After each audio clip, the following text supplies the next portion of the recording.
So friends, today's topic is smallpox.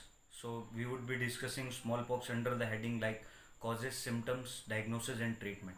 So first we had to start that need to understood what do you understand by the term smallpox. So it is a kind of a highly contagious viral disease with a diphasic febrile episodes and accompanied by typical skin eruptions, and that is mainly caused by the varroa virus.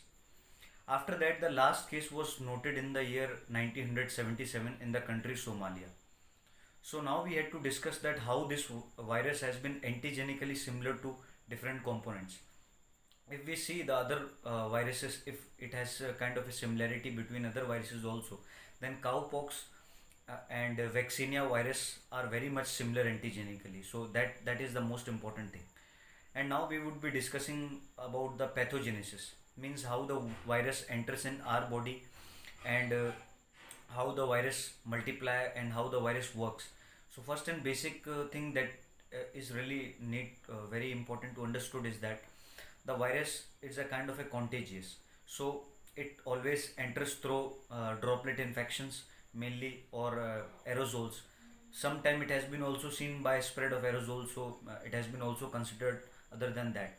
And after that the virus first enters into our adjacent skin, and after going into our body the virus penetrate into the adjacent lymph nodes. After going into the adjacent lymph node, it goes into the liver, then spleen, and after going into the spleen the virus multiplies and kind of a destruction happens in the body. Then viremia occurs in the body. After viremia occurring in the body, then the skin tends to appear its sign and symptoms, so macules and papules also appears on the body sides. So that is the one of the important cases of the pathogenesis. So after that we had to discuss about what are the important symptom in this case. So symptom has been categorized mainly into two components: prodromal symptoms and eruptive symptoms. As I have already told you, the symptom would be constitutional symptoms, means headache, restless, then backache and nausea and vomiting, and high fever would always be in there. So these are the common symptoms that would be seen in this case. And in the case of eruptive stage, as I have told you, on the fourth day the macules and papules tends to appear on the body, and they are very much similar to each other. So after that, one of the basic questions arise, or the examiner may ask from all of us, and about the component that how the chicken pox has been differentiating in factor with smallpox. So in the case of smallpox, the centrifugal distribution occurs, means axilla are usually not usually are involved, but in the case of because of the chicken pox, then these components are involved. So that is a basic difference, means smallpox that is centrifugal, and chicken pox that is centripetal. After that we had to discuss about what are the important types in this case. So if we see the types, first type is the mild type, then confluent, semi-confluent, varrola minor, varrola hemorrhagica.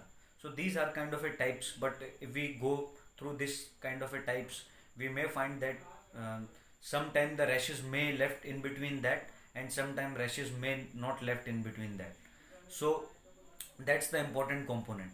And after that we had to discuss about the investigation. What are the important investigation that the person needs to know? So if we hematologation inhibition test is one of the important test, complement fixation test, Apgar gel one of the important test in this. And basic things that are usually seen in this case are low leukocytes, means the platelets count also gets low. So these are the important tests that you need to remind, and you need to get looking into those particular things. And now we would be discussing about what are the complications that might arise because of the smallpox. So if we discuss about in the case of heart, then myocarditis tends to appear, and after heart, then the lungs. In the case of the lungs, interstitial pneumonia may appear, and osteomyelitis. That is also could be one of the factors that could be seen, and encephalitis would be also one of the important things that might be seen in this case. So all in all, these are important complications that you need to remind for the future exams or your university examinations. So that is all about that. After going into the vaccination, the the children should get the vaccination about 1 to 2 months in between, and after that 3 years revaccination should be done every 3 years. So that is the basic thing that you need to know. So at last we would be discussing about treatment. So first and most important treatment, because I have already told you it is a kind of a uh, spreadable disease, because it spread from one person to another, kind of a viral disease, then isolation is always important. So patient needs to avoid by going out or by making contact with other people also. So hospitalization has always been necessary in this case also. And after that, if we see, uh, there have been different things that he need to remind in his diet. Just like high protein diet is very much essential, liquid diet is must in this case, and potassium permanganate solution may be applied onto the vesicles that may appears on the body. So all in all these things, and you can also start the antibiotics from the fourth day. That could be one of the factors in this case. So friends, I have already covered all the important components of the smallpox. I hope you do like the video. So if you do like the video, please like, subscribe and hit the bell icon. Keep supporting friends. Thank you.